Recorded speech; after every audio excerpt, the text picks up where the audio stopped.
J'aime beaucoup cette page d'Évangile, surtout ce début où Saint Luc dit « Comme on écoutait Jésus, il a raconté une parabole. » C'est encore comme ça aujourd'hui. Ceux qui écoutent Jésus, Jésus leur raconte, leur dit quelque chose. Essayez un peu intérieurement d'écouter ce que Jésus vous dit. Et comment, dans cette parabole que nous venons d'entendre, comment vous vous y retrouvez dans cette parabole? Est-ce que vous faites partie de ceux qui disent « Jésus, roi de gloire, je ne veux pas qu'il règne sur moi. Je ne veux pas qu'il dise une parole sur moi. Je n'accepte pas qu'il ait une idée sur moi et sur ma vie. » Nous en connaissons tous qui parlent comme ça.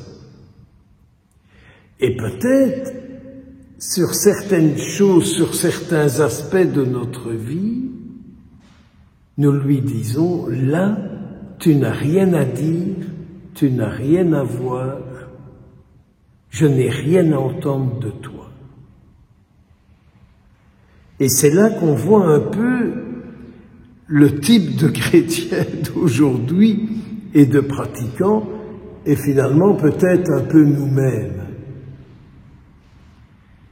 Et Jésus rappelle qu'à chacun de nous, il a donné des choses. Que de par le fait que nous reconnaissons comme créatures de Dieu, chacun, chacune de nous, il nous a fait des dons.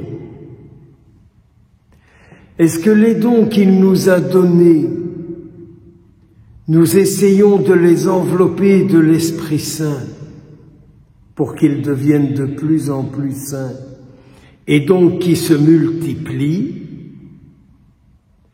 ou bien les dons que nous en avons fait, qu'il nous a fait, nous n'en avons rien fait, ni pour nous, ni pour les autres.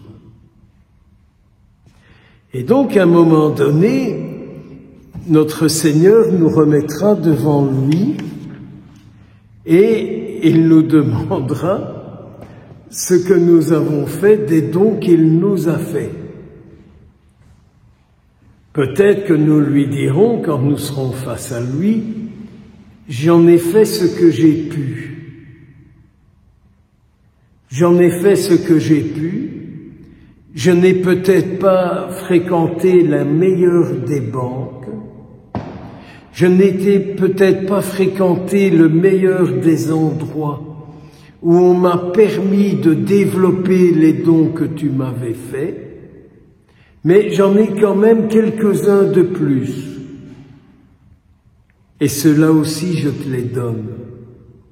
Ce que j'ai acquis par les dons que tu m'as faits, la banque que j'ai fréquentée m'a permis de les développer.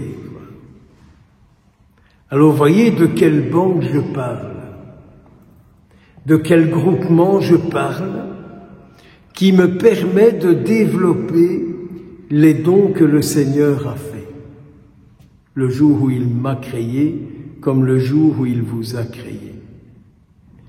Ou bien, je lui dirai, tu sais bien que j'avais peur de toi, et que j'avais tellement peur que je n'ai pas cru que les dons que tu m'avais faits, j'étais capable de les développer.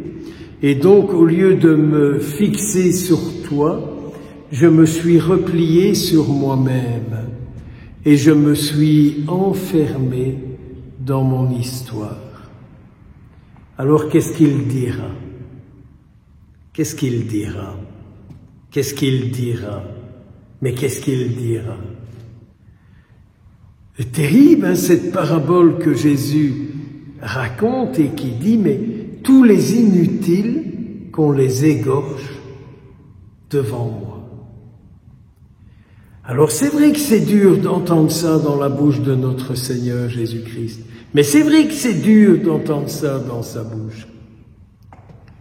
Mais moi j'ai envie qu'il égorge tous les esprits qui sont en moi, qui sont inutiles à ma propre vie et qui sont inutiles à votre vie. Comme nous sommes des hommes et des femmes relationnels, mais que le Seigneur vienne égorger tous ces tordus qui sont en moi, qui sont inutiles à votre vie et inutiles à la mienne. En d'autres termes, je n'ai qu'un seul désir, c'est qu'il vous rende saint et qu'il rende ma vie de plus en plus sainte et saine. N'est-ce pas ça, la vie chrétienne? Je reconnais les dons que j'ai reçus.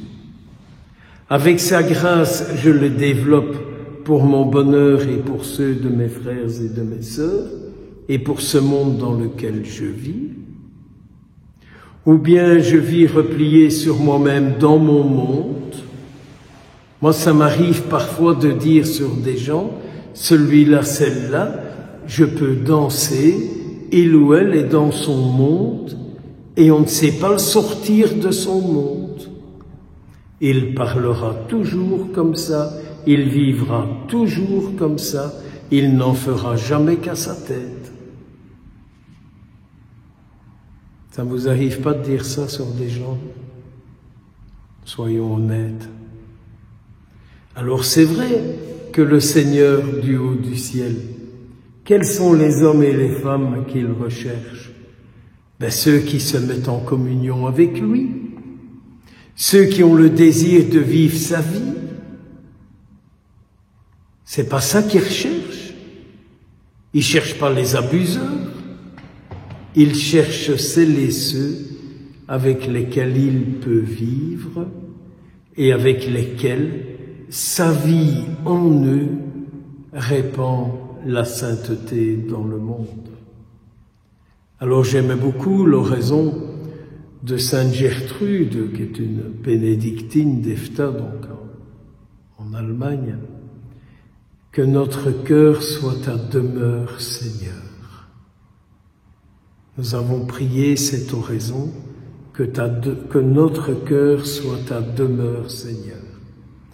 Et avec Sainte Marguerite d'Écosse, que notre vie soit charitable pour tous les pauvres. Que le Seigneur nous bénisse. Au nom du Père, du Fils et du Saint-Esprit.